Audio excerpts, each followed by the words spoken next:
여러분들 안녕하세요. 요번에도 오늘 어제 또 선거 이렇게 하고 여러분들도 밤늦게 잠도 못 잤죠.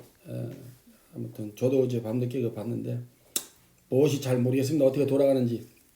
아무튼 그거는 그렇고 우리 또 이렇게 수업을 또 해 나가야 되는데 이 수업 자체가 또 제가 볼 때는 석박사 이 수업이고 또 이 부분에 대해서 어떤 분들은 이제 전공한 사람이 있고 또 어떤 분들은 전공을 하지 않는 어떤 그 원생도 아마 있으리라 생각이 들고 그래서 제가 이제 그 직접 대면을 통해서 여러분들이 어떤 거에 관심을 갖고 있고 또 어떤 부분에 어떤 분야에 또 우리가 심도 있게 나가야 되는 것인가라는 것을 우리가 토론을 통해서 얘기가 돼야 되는데 지금은 이제 비대면 수업이지만은 제가 이런 어, 그 인터넷 강의를 통해서 지금 하고 있지만 다음에는 줌이라고 하는 프로그램이 있어요. 그래서 그거를 서로 간에 소통하고 또 토론할 수 있는 그런 방을 만들어서 여러분들하고 같이 얼굴을 못 보더라도 서로 간에 목소리 들어가면서 서로 간에 토론을 하고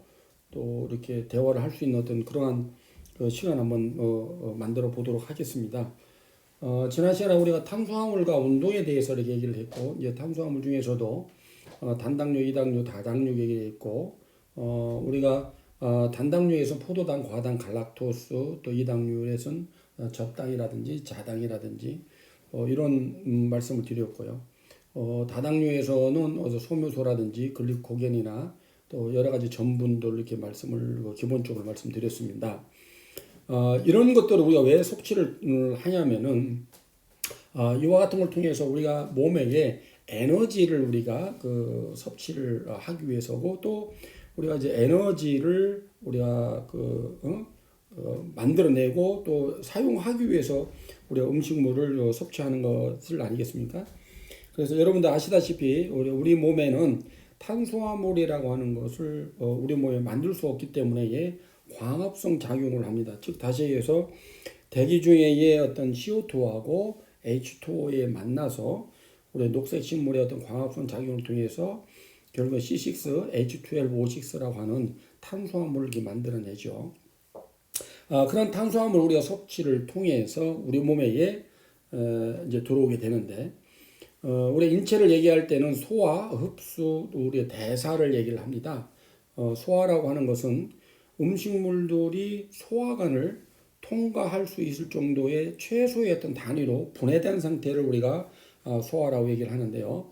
즉 다시 얘기해서 입을 통해서 저작 활동을 통해서 식도로 가서 위에서 또 연동 운동이라든지 진자 운동을 통해서 우리가 소장으로 가죠, 그죠? 소장에서는 12지장 공장 회장이라고 하는 대부분들의 영양분들이 한 90% 이상들이 소장에서 육모세포라고 하는 걸 통해서 이제 탄수화물 얻은 포도당, 단백질은 여러 가지 아미노산, 지방은 지방산이라고 하는 것으로 우리 몸에 이제 흡수가 되죠. 그런 일이 흡수가 돼서 이런 것들이 이제 결국 어디로 들어가느냐? 이 조직, 즉 근육 속의 조직에 들어가서 이 조직 안에는 핵이라든지 골지체라든지 리보솜이라든지 또 마이토콘드리아 여러 가지 이제 그 물질들이 있지 않습니까? 그래서 이러한 탄수화물, 지방, 단백질들이 결국에 나중에는 그 마이토콘드리아 들어가서 우리가 크랩 사이클이라고 하는데 여러 가지 TCA 사이클 들어가서 맨 처음에는 아이소시트레이트, 알파케토글루타이레이트, 퓨말레이트, 말라네이트, 옥살로 아세테이트라고 이런 어떤 일련의 과정을 통해서 여러분들 나중에 뭐 그런 TCS 크랩 사이클을 보면 아시겠지만은 그런 NAD, 그 니코티나마이드 아데닌 디 누클리오타이드라고 하는 NAD가 NAD 플러스 수소를 만남 운운해서 그것이 전자 전달기를 통해서 아데노시트리포스페이트라는 ATP를 만들어내는 과정이죠. 일련의 이러한 에너지들을 이제 많이 만들어내는데 이 에너지들은 결국은 뭐예요? 우리가 골격근이라든지 근육이라든지 신경, 그죠? 그 내분비와 같은 여러 기관들이 서로 상호작용을 할 때에 그때 이제 필요한 그 에너지들을 우리가 쓰게 되는 것입니다. 그래서 이 에너지를 물질을 보면은 우리 몸에는 크게 나눠서 이화작용이라고 하는 거하고 우리가 동화작용이라고 하는 것이 이렇게 나눠지는데 다시 얘기해서 모든 화학적 반응들은 어떻게 되겠어요? 우리가 물질들이 그 물질의 합성적 변화를 일으키는 동화작용이 있고요. 또 하나 물질을 어떻게 분해시키는 이화작용이 있죠. 그죠? 한 예를 들어서 우리가 음식물 섭취를 하면 어떻게 됩니까? 혈당이 높아지잖아요. 그죠?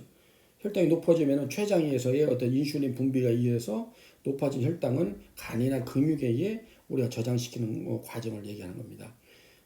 그래서 우리 간에는 한 100g 정도, 근육에는 한 250g 정도, 전체적으로 한 350g 정도의 글리코겐을 저장을 시킬 수가 있는데 저장시켰는데도 불구하고 우리가 단당류라든지 이런 거를 많이 섭취를 해서 잉여된 거 있죠. 너무 많이 잉여가 되면은 우리가 이제 이것이 이제 에디포스 티슈라고 해서 지방 조직으로 해서 지방이 축적됩니다. 이런 지방이 어떤 그 축적되는 과정들은 거의 우리가 이제 트리글리세라이드라고 해서 중성지방의 형태로 우리 몸에 좀 축적이 되는데 지방도 보면은 우리가 이제 피하지방이라는 거 있고 복부지방이 있고 우리가 복부나 내장지방이라고 얘기도 하면서 또 하나는 뭐예요? 필수지방이라고 얘기도 하죠. 그래서 이러한 세 가지 측면이 우리가 저장이 되는데 대부분들이 이제 한 90% 정도가 이제 피하지방, 피부 아래에 이제 축적을 하게 됩니다. 이런 일련의 이제 과정들을 거치게 되고, 그리고 이제 반대로 우리가 스타베이션이라고 하죠. 우리가 운동을 하거나 기근 상태에 혈액의 혈당이 떨어지면 어떻게 되겠어요? 이화작용이나 아까 말씀드렸듯이 이제 간이나 근육에 의해 저장되어 있던 글리코겐 자체를 우리가 에너지원으로 쓴다는 것이죠.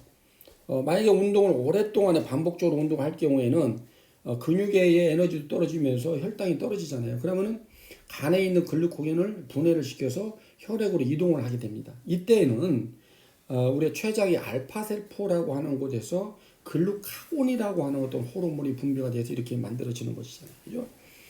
그래서 이제 이러한 그거를 통해서 결국은 좀 전에 아까 말씀드렸듯이 그런 ATP를 만들어서 에너지를 만들어내게 되는데 이와 같이 이제 우리 인체를 보면은 여러 가지 이런 과정에서 ATP를 이제 ATP를 통해서 뭐래요? 물질을 이동하거나 우리 물을 저장하거나 또 분해하는 이런 과정에서 ATP를 사용한다. 결국 이제 이러한 실제 인체에서는 이화작용과 동화작용 운동이 운동 시나 회복 과정에서 서로 다른 상황에서도 에너지 요구에 따라서 적절히 이게 조화를 이루면서 조절되고 또 인체의 신진대사 변화를 일으킬 수 있다라고 이렇게 보는 겁니다. 그래서 이 에너지는요, 여러분들이 아까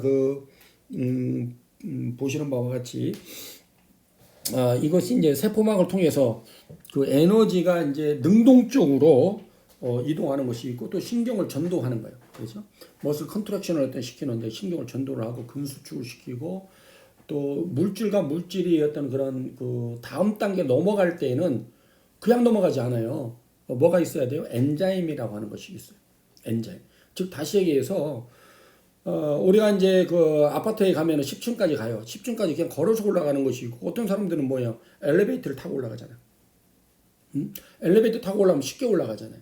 이와 같이 우리 몸이 이러한 그 분해가 되고 이제 대사되면서 어떤 에너지를 만드는 어떤 과정에서는 그 중간중간에 이런 엔자임, 호르몬 이런 것들이 결국에 이제 분해를 통해서 빨리 효율적으로 이루어질 수 있도록 만들어주는 거죠. 그래서 아까 말씀드렸듯이 인체의 어떤 조직들을 구성 성분들에 대해서 합성을 하거나 또 어떤 생명의 어떤 생명을 유지한다든지 신체 활동에서 남은 것들은 어디로 가고 있어요? 간이나 근육에 또 지방 조직에 저장을 되는 이런 어떤 과정을 거치게 되죠. 그래서 이렇게 이루어질 때에는 반드시 에너지가 필요한 이것을 우리가 에너지 메타볼리즘이다라고 이렇게 얘기를 하는데 이 에너지는요, 크게 아마 그 세 가지 측면에서 우리가 그 볼 수가 있습니다. 하나는 뭐냐면 우리가 기초 대사량이라고 해요. 우리가 이제 메타볼릭 레이트라고 하는데 기초 대사량이라고 하는 것은 결국은 뭐야? 일정한 시간 내에 우리가 체내에서 발생된 그 뭐래요? 열량, 이 열량, 체내에 발생되는 열량을 우리가 대사량이다라고 얘기하는 거죠. 기초 대사량은 우리가 보통을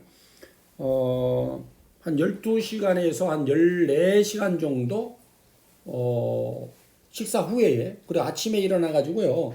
활동하지 않고 생각하지도 않고 활동도 하지 않고 쭉 할 때에 그때 우리가 기초 대사량을 측정을 하게 됩니다. 그래서 기초 대사량이라고 하는 것은 결국에 생명을 유지할 수 있도록 만들어 주는 거예요. 그것은 우리가 전체 에너지의 기초 대사량이 한 60에서 한 75% 정도를 차지해요. 그럼 기초 대사량이 상당히 많이 차지한다는 거잖아요. 그죠?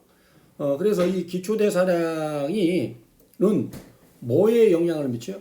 근육량이 있느냐, 근육량이 없느냐. 그냥 근육량이 많고 적음에 따라 차이가 있다. 그래서 나이가 드신 분들을 보면은 머슬의 아트로피 현상이 나타나는 근육이 위축이 된단 말이에요. 근 위축이 되다 보니까는 근육량이 줄어든다는 것은 무슨 얘기예요? 쉽게 해서 에너지를 만드는 공장이 줄어든다는 거지. 다시 조직의 미토콘드리아 미토콘드리아 자체가 없어진다는 거예요. 그럼 결국은 이런 대사 활동을 원활하게 못 한다는 얘기는 뭐예요? 결국 활동량이 그만큼 적은 거예요. 그냥 나이 드신 분들은 근육량이 없기 때문에 활동량이 그만큼 없다라고 하는 것이지. 그런데 반대로 운동선수들 같은 근육량이 많아요. 그럼 똑같은 몸무게가 나간다 하더라도 근육량이 많은 사람과 근육량이 없는 사람들을 가만히 놓고 1시간 동안 있다가 아무것도 안 했어요. 1시간 있다가 몸무게를 재보면 예를 들어서 어떤 사람 200g 빠지고 어떤 사람 하나도 안 빠져요. 200g 빠진 사람은 뭐예요?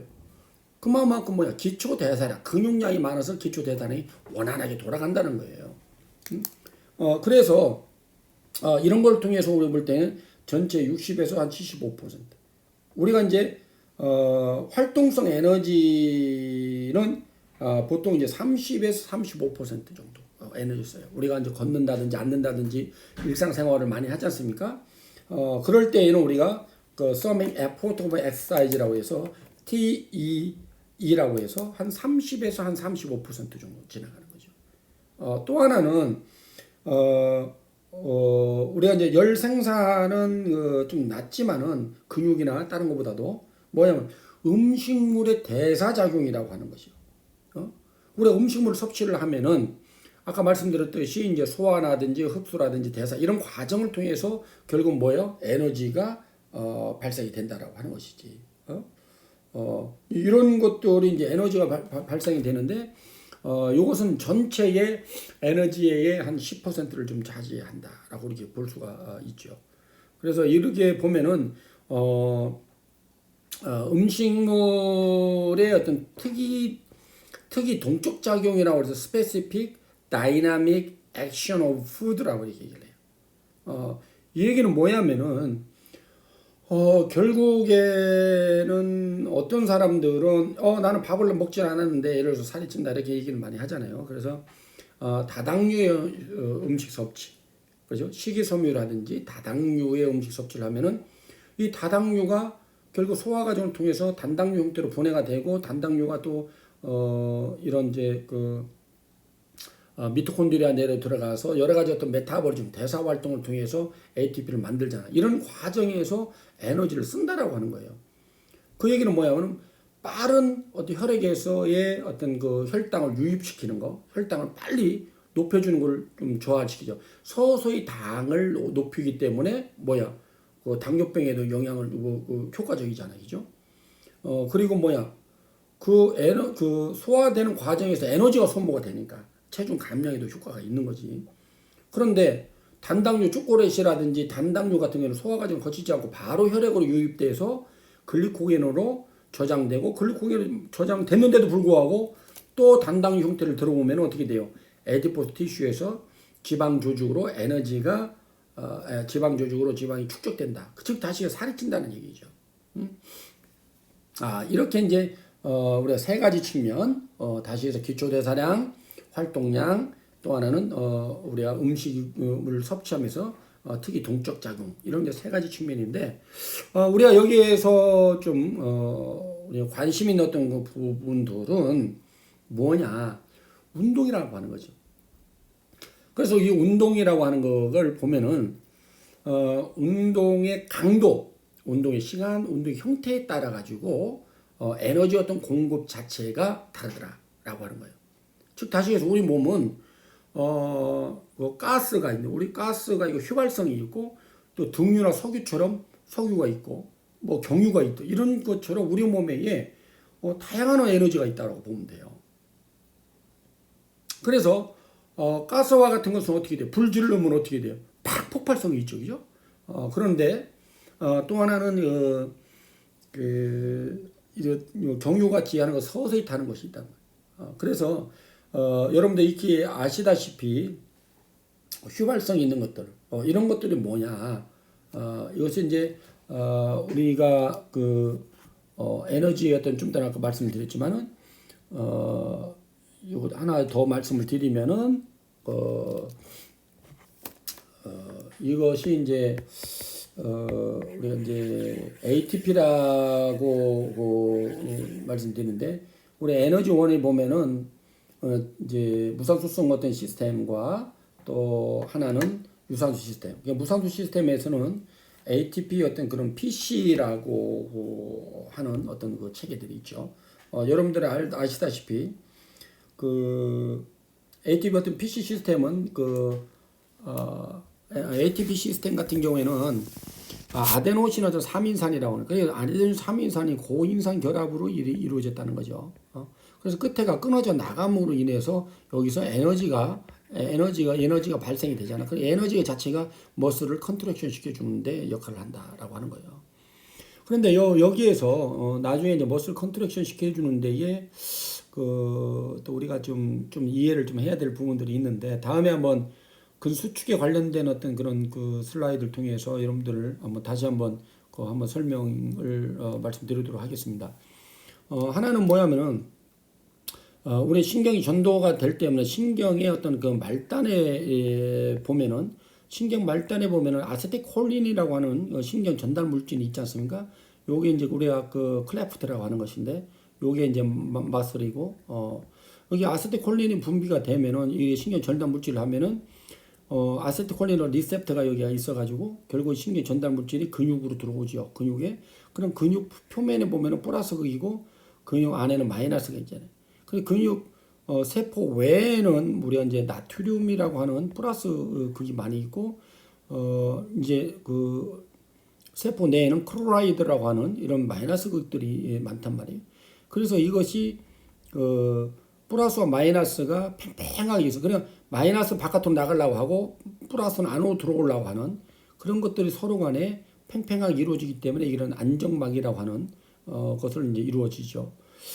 그러다가 이제 신경이 좀 전에 아까 이제 전도가 딱 되면은 이거 디폴라이게이션이 이래서 신경 자극이 전도가 돼서 플러스가 마이너스가 되고 마이너스가 플러스 되면서 이런 탈분국 형상이 일어나서 신경이 이렇게 전도가 이렇게 됩니다.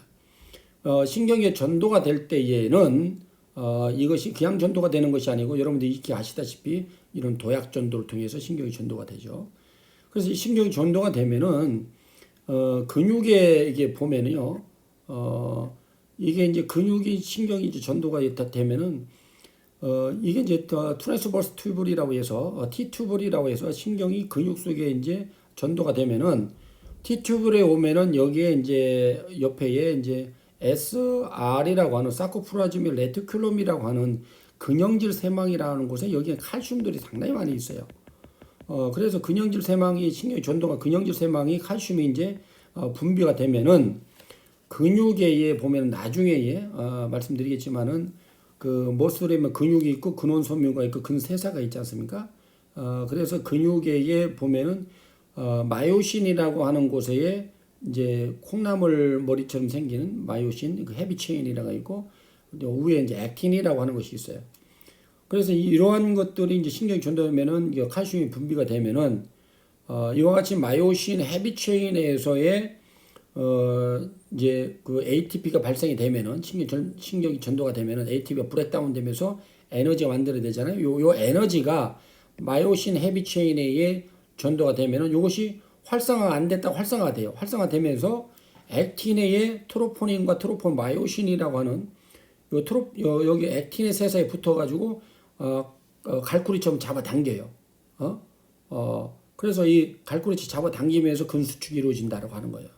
그럼 결국은 뭐냐면은 이러한 그 마요신 헤비체인의 액틴하고 결합이 돼서 근수축이 이루어지기 위해서는 반드시 뭐가 있어요? 에너지가 필요한데 그 에너지가 바로 아데노신 트리포스페이트다라고 하는 것이죠.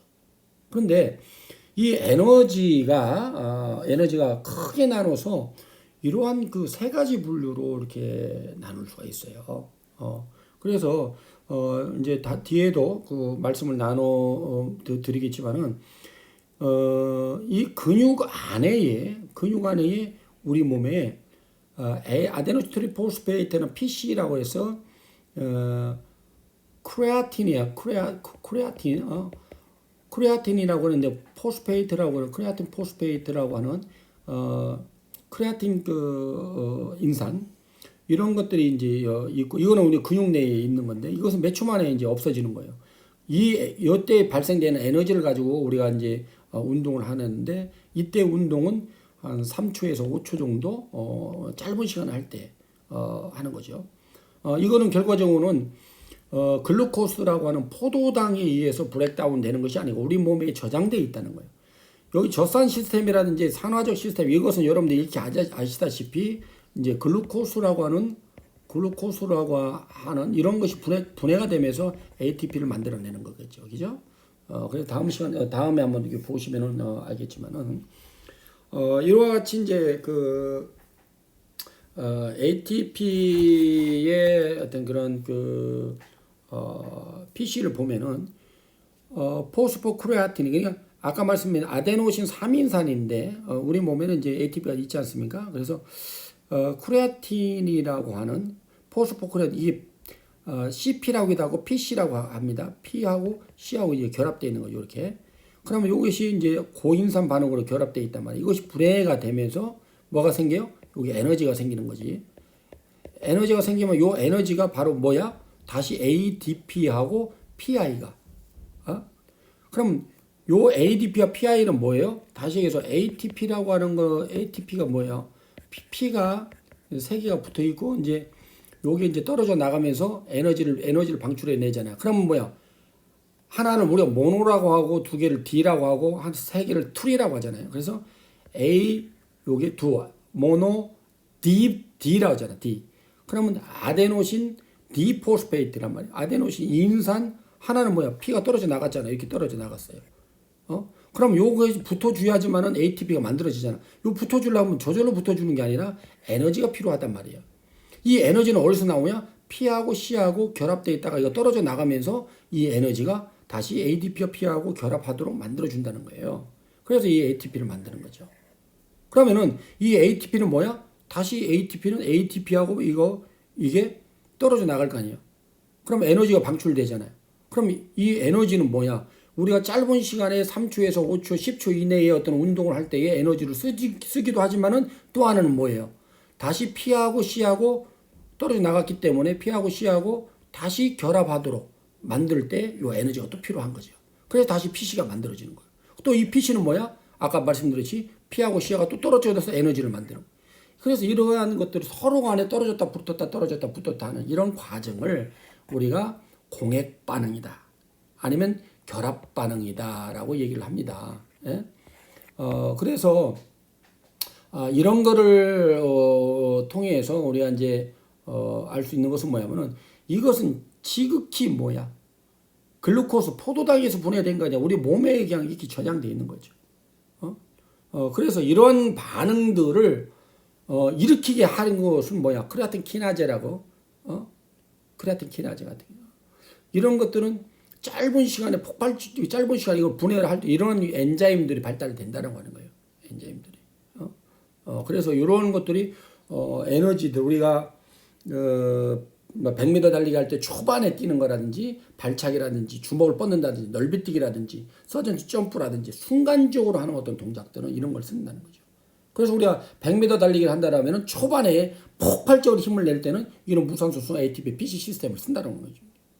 근데 이것은 몇 초 만에 없어지니까 그 다음에는 에너지를 어떤 에너지를 써야 돼요? 그때는 글루코스라고 하는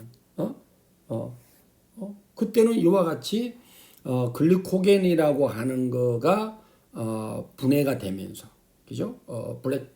브렉다운 되면서 에너지를 쓰게 되는 것이죠. 그죠? 그래서 이러한 거를 쓰게 되는데요. 이때는 이제 글리코겐이 이제 머슬에 있잖아요. 그죠? 이것은 세포 외입니다. 미토콘드리아 바깥에 있는 거예요. 그래서 아까 말씀드렸듯이 이제 우리 몸에 글리코겐이라고 하는 것이 이제 저장돼 있잖아요. 그래서 글리코겐 1,6-포스페이트 분해가 쭉 되는 거예요. 그래서 맨 마지막에 여기서 보면은 O2가 산소가 없을 경우에는 파이루빅 애시드예요. 이게 파이루빅 애시드라고 하는 파이루빅 애시드 초성 포도산이라고 하는 이제 파이루빅 애시드 초성 포도산이라고 하는 것이 이제 마지막으로 부산물로 남죠. 초성 포도산에서 산소가 없을 때는 어떤 형태로가 이거는 젖산으로 넘어간다라고 하는 거예요. 그래서 화학적으로 보면요, 이런 파이루빅 애시드와 젖산의 차이는 수소가 두 개가 젖산에 붙어 있는 것, 파이루빅 애시드에 수소가 두 개 붙어 있는 것은 젖산이라고 하는 거예요. 그냥 산소가 없을 때, 즉 다시 해서 산소가 없어도 이러한 과정을 통해서 ATP를 만들어낸다라고 하는 것입니다. 그래 이 에너지를 가지고 우리가 짧은 시간 폭발적으로 힘을 쓸 때에 에너지를 만들어낸다라고 하는 거지. 그래서 이러한 거를 우리가 뭐라고 하냐? 글라이콜리시스 이거를 우리가 해당 과정이다라고 합니다. 해당 과정을. 그런데 이러한 그 해당 과정을 통해서 하지만은 이것은 글리코겐 자체가 무산소 해당 과정을 할 때에 한 모래의 글리코겐 자체가 3개의 ATP를 만들어내는 거예요. 그래서 어떻게 보면은 아까 말씀드렸듯이 ATP PC 시스템보다도 2배 내지 3배 정도 많은 어떤 ATP를 만들어낸다라고 하는 거지. 그러면은 여기서 이런 과정을 과정을 거칠 때 이렇게 보면요, 저절로 되는 것이 아니에요. 저절로 되는 게 아니라 이런 헥소키나제라든지 또 하나 이제 포스포플록토키나제라든지 파이루베이트 키나제라든지 또 여기에서 보면은 이런 수많은 어떤 엔자임들이 효소들이 있어요. 그래서 여기서 파이루빅 애시드에서 락테이크나 젖산으로 빠질 때에는 여기 하면은 LDH라고 하는 이게 뭐냐면은 락테이트 디하이드로제나이즈라고 해서 젖산 탈수소 효소라고 하는 것이 LDH 엔자임이 관여가 됩니다. 그러면 여기서 파이루빅 애시드에서 젖산으로 넘어가고 다시 이제 나중에는 이제 젖산 자체가 글루코네오제네시스라고 해서 코리사이클이라고 해서 다시 당 신생 합성을 통해서 글루코스라고 해서 다시 재환원이 됩니다. 그래서 다시 이제 에너지로 저장이 되는 과정인데 이런 LDH라고 하는 이러한 엔자임들이 관여가 돼야지만은 파이루빅에서 젖산으로 넘어가는 과정들을 손쉽게 빨리 이루어진다는 거야. 그러면 LDH라고 하는 이 과정에서도 그 H 타입이 있고 하트 타입이 있어요. 그래서 LDH 1, 2, 3, 4 이렇게 있죠. 그래서 하트 타입이라고 하는 것은 이것은 그 중에서도 그 하트 타입 맞냐, 머슬 타입이 맞냐 이걸 통해 가지고 이 사람이 하트 타입 많다라고 하는 것은 결국 뭐야, 유산소성 운동 능력이 그만큼 발달이 됐다. 아니면은 머슬 타입이 발달됐다면은 이 사람은 무산소성 운동 중에서도 결국에 뭐야, 무산소성 운동 능력이 더욱더 활성화시킬 수 있다라고 하는 거죠. 그래서 이러한 좀 전에 말씀드렸듯이 LDH라든지 헥소키나제라든지 PFK라든지 이런 거를 통해서 이 사람의 무산소성 운동 능력의 활성화가 되어 있다 안 있다라고 하는 거를 우리가 간접적인 어떤 측정들을 많이 합니다. 그래서 무산소성 운동 능력을 우리가 프레딕트 예측을 하거나 무산소성 운동 능력이 좋다 나쁘다는 것은 혈액 검사를 통해서 아까 말씀드렸듯이 PFK라든지 이런 락틱 LDH라든지 이런 걸 통해서 우리가 알 수가 있고 또 이제 이런 과정을 통해서 우리가 좀 알 수. 그러면 여기에서 이런 젖산이라고 하는 것들이 이제 축적이 되면은 젖산 아까 뭐라고 그랬어요? 이런 애시도시스 즉 다시에서 수소가 많은 것을 산증을 유발을 시킬 수 있다라고 하는 건데 이 산증을 유발하는 것은 뭐요? 머슬 컨트랙션 즉 다시 근수축을 시키는 데에서 결국 뭐야? 이니비트 방해를 해서 근수축을 못 일어나게 해요. 그게 바로 뭐예요? 그게 바로 퍼티그야. 그래서 이 피로라고 하는 것도 우리가 페리퍼럴 퍼티그라고 해서 말초 피로라고 하는 것은 말초에 즉 다시 해서 근육 속에서의 피로를 느껴서 운동을 못하는 것이 있고 또 42.195kg를 뛰어서 피로하다는 것은 뭐예요? 우리가 에너지의 고갈로 인해서 우리가 피로를 할 수 있다는 거죠. 그렇다고 하면 우리가 많은 연구에서 어떤 연구는 영양학적 측면에서 많은 연구가 이루어지는 것은 뭐예요? 이런 젖산들을 어떻게 하면은 빨리 회복시킬 수 있느냐? 예? 즉 다시 얘기해서 인터미디어트 하는 운동들 있죠. 100m를 뛰고 난 다음에 좀 이따 다시 뛰어야 된다든지 태권도 시합을 2분 3회전을 하고 난 다음에 한 몇 분이 쉬었다가 다시 또 시합을 한다든지 이럴 경우에 축적된 어떤 젖산들을 어떻게 우리가 빨리 회복시켜 주는 것이냐라고 하는 거예요. 그래서 이때가 연구들 보면 서킷 트레이닝을 한다. 운동과 운동 사이에 운동을 할 때에 가만히 앉아서 정적인 또 휴식보다도 동적인 휴식. 즉 다시 얘기해서 내가 좀 움직여 준다든지 가벼운 어떤 조깅을 한다든지 이런 것들이 빠른 어떤 회복을 가져올 수 있다. 또 하나는 이 젖산 자체가 여러 가지 아미노산, 글루타메이트라고 하는 아미노산을 섭취를 한다든지 CH 마이너스 중탄산 나트륨 이런 것들을 이제 소다 같은 거죠. 이런 거를 섭취를 한다든지 또 이것은 또 뭐냐면은 혈액순환을 빨리 하는 거예요. 혈액순환을 빨리 한다는 것은 젖산이 나중에는 HCO순이 마이너스하고 결합이 돼서 나중에 뭐야 CO2를 만들어내요. CO2가 폐를 통해서 바깥으로 나가요. 그래서 우리가 이제 회복되는 과정인데 이런 걸 하려면은 순환하는 혈액이 이제 원활하게 돌아가줘야 된다. 그러나 뭐야 사우나를 한다든지 목욕탕을 따뜻하게 만든다든지 마사지 하는 이유도 블러드 플로우 혈류량을 빠르게 해서 그럼 젖살을 빨리 제거해 주려는데 효과가 있다라고 하는 거.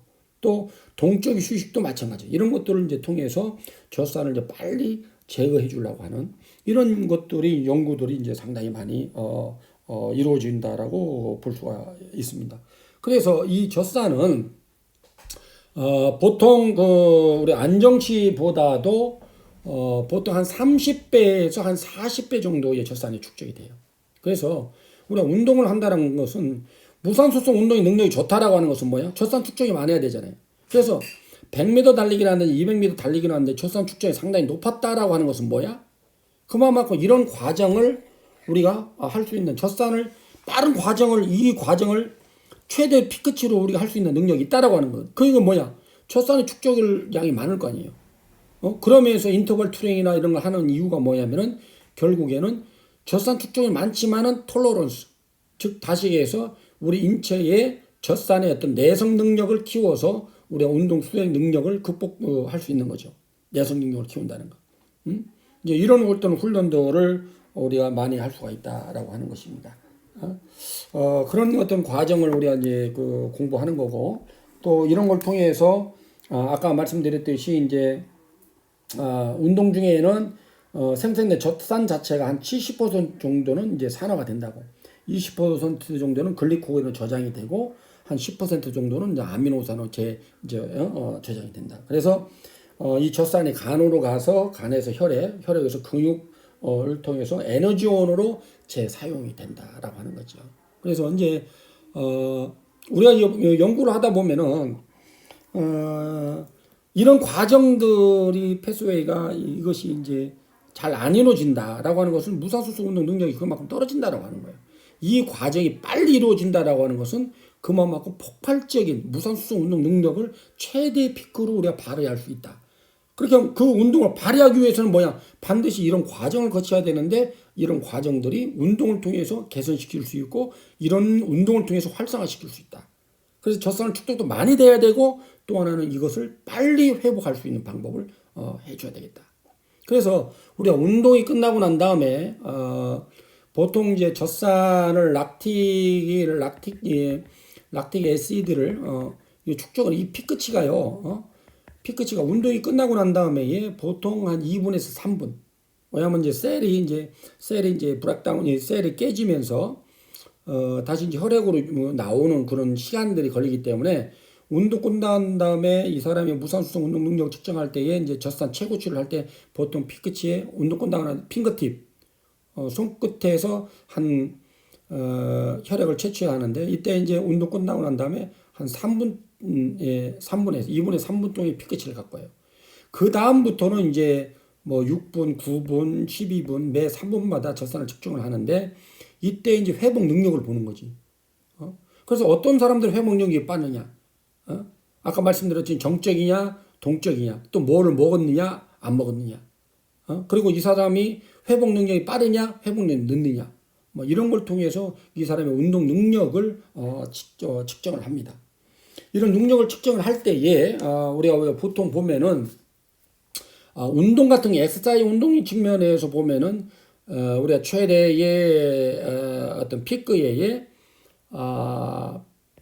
V도 토토맥스 최대 산소 섭취량의 보통 한 30에서 한 40% 정도의 운동 인텐시티 운동 강도를 가지고 운동했을 때에 우리가 빠른 젖산을 제거를 할 수 있는 적정한 운동 강도다라고 이렇게 보시면 될 것 같습니다. 그래서 우리가 보통 이제 이러한 좀 전에 말씀드렸듯이 이제 젖산을 어떻게 축적을 시키는 건 중요하지만 어떻게 빠른 회복을 갖고 올 수 있는 그런 방법들이 뭐냐. 그래서 저희들 연구들을 많이 하고 했죠. 그래서 이제 아마 여러분들도 이런 어떤 기본적인 개념을 이렇게 알고 계실 거예요. 그래서 무산소성 운동 능력을 테스트를 하는 방법들은 뭐 서전투 점프라든지 넓이뛰기라든지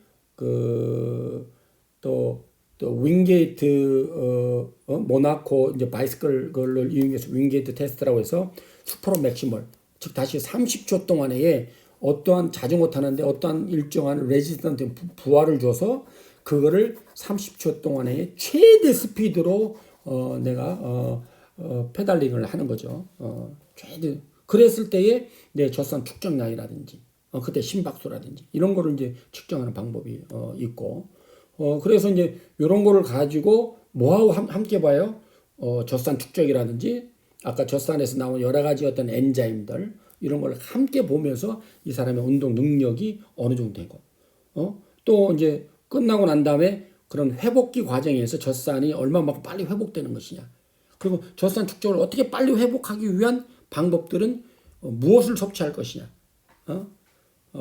HCO3- 이런 중탄산 나트륨을 섭취할 것이냐 아니면 아미노산을 여러 가지 글루타민 같은 걸 섭취할 것이냐 또 운동은 어떤 운동을 시킬 것이냐 그런 젖산을 제거하기 위해서 최대 적정한 운동 강도는 과연 무엇이냐 이런 어떤 내용들은 끊임없이 지금도 연구를 좀 하고 있다고 보는 거죠. 그래서 여러분들 이런 것을 보면서 최근에 어떤 논문들을 여러분들 한번 살펴보시길 바랍니다. 그래서 이제 그 무산소성 운동을 통해서 혈액하고 어떤 관련성을 갖고 있는지 보고 그리고 훈련된 사람하고 비훈련된 사람들 또 일반인들 하고는 어떤 그 차이점이 있는지 이런 것도 한번 연구해서 한번 보고 또 랩 테스트 실험실 테스트도 있지만은 또 하나 요즘에는 관심 있는 것이 필드 테스트. 그러니까 각 운동 종목들은 다 다르잖아요. 그죠? 태권도의 특성이 있고 유도 특성이 있고 뭐 다양한 어떤 특성들이 종목마다 있습니다. 그런데 많은 사람들이 무산소성 운동 능력을 테스트할 때 랩 테스트를 한단 말이에요. 실험실이라든지 트레드밀이라든지 뭐 한단 말이에요. 그래서 뭐 어떻게 보면 좀 많은 차이가 있어요. 트레드밀 같은 전신 운동을 또 이렇게 하고 또 하나는 이제 모나코를 이용한 자전거 윙게이트 테스트 같은 경우에는 또 하체가 주로 많이 사용하는 방법들이죠. 그래서 이런 것들 랩 테스트를 일반화를 시키기는 좀 다소 어려운 부분이 있다. 왜냐하면 각 종목마다 틀리잖아요. 태권도를 발차기 많이 사용을 하고 축구같이 또 유도라든지 뭐 레슬링이나 씨름 이런 것들은 전신을 하면서도 상체를 많이 사용하잖아요. 그래서 운동의 특성상 근육에 사용하는 것들이 좀 다를 수가 있다. 그래서 필드 테스트를 해요. 그래서 필드 테스트를 했던, 즉 다시 태권도를 얘기하면은 발차기를 20초, 30초 동안에 뭐 난타죠. 양쪽 발을 막 최대 스피드로 막 차는 거예요. 그때 심박수하고 여러 가지 측정을 해보고 이것하고 그 랩 테스트에서 윙게이트라든지 서전트 점프라든지 뭐 넓이대 이런 것들하고 그 상관관계를 코리레이션을 내는 거예요. 그래서 상관관계가 만약에 좋다라고 하면은 그 중에서도 필드 테스트에서 발차기로만 하더라도 우리가 무산소성 운동 능력을 우리가 테스트를 할 수가 있다. 이제 그때에 우리가 젖산이라든지 여러 가지 것들을 같이 보죠. 그래서 이제 필드 테스트를 우리가 개발을 하는 그런 연구들이 많이 있다고 볼 수가 있죠. 그래서 이러한 그 무산소성 어떤 그런 과정에서 좀 운동들이 좀 많이 좀 하고 있는데 그래서 좀 전에 봤던 거는 뭐 세포 내 젖산이 얼마만큼 축적되고 혈액으로 확산되는 거고 우리 근세포라든지 혈액이 얼마만큼 산생활을 초래를 하고 또 해당 과정에서 우리가 방해하는 그런 엔자임들이 이런 것들이 어떻게 저하가 됐느냐 엔자임이 저하가 됐다. 그리고 칼슘의 근섬유의 칼슘의 결합 능력이 얼마큼 감소가 되고 근수축이 방해하는 것이 뭐고 또 이런 것들이 이제 하나의 어떤 필요 원인이 된다라고 하는 거죠. 그래서 이런 수많은 어떤 연구를 통해서 사람마다 좀 다르겠지만은 어느 시점에서 ATPC가 쓰고 어느 시점에서 젖산 시스템을 빨리 쓰느냐. 그래서 가장 그 피크치를 낼 수 있는 운동의 강도, 운동의 시간은 어느 정도 되느냐. 이런 거를 우리가 지금 보는 거죠. 그래서 이런 거를 볼 때 이게 저는 그렇게 생각이 좀 듭니다. 예를 들어서 무상소 예를 들어서 뭐 태권도다 그러면은 이 짧은 시간에 폭발적인 운동을 그냥 태권도 겨루기를 만약 2분 3회전 뛰잖아요.